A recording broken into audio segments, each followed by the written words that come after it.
When the boy suddenly pinned her down, she noticed something terrifying. The way he looked at her no longer held that innocent gaze. Instead, his eyes wandered with ill intent. He even let out heavy, deliberate breathing. The woman was instantly creeped out, her skin crawling with unease. She quickly pushed him away, just about to question him, but the boy had already returned to normal. She chalked it up to her own overthinking. But later that night, before she could fully fall asleep, the boy quietly climbed into bed beside her again, his hands gently stroking her. The indescribable sensation made her nauseous, but the most terrifying part was yet to come. The next day, there was a family gathering at the house. She was merely having normal contact with her new husband, but the boy glared at her from the side with a look of utter hatred, like she was someone who had wronged him deeply. The woman couldn't understand what had gotten into him lately. She wanted to find a chance to talk to him. Unexpectedly, the boy was already waiting for her in a place he knew she'd have to pass. With a dead serious expression,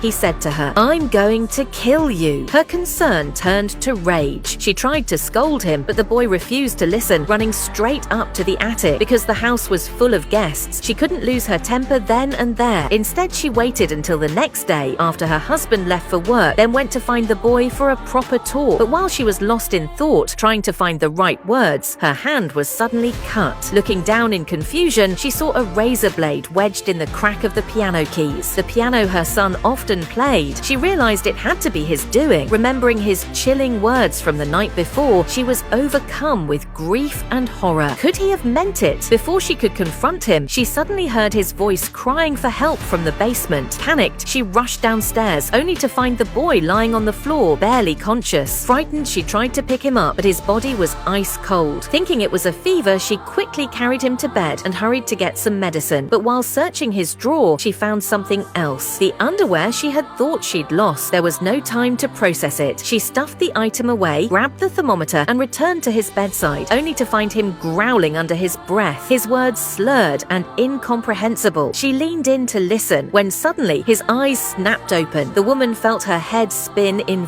fury. She stormed off to confront him, but in the living room, she discovered their family photo frame had been smashed. She sighed, put it back together, and angrily called for the boy to come out. He obediently appeared, but before she could scold him, he bolted, deliberately luring her into the backyard.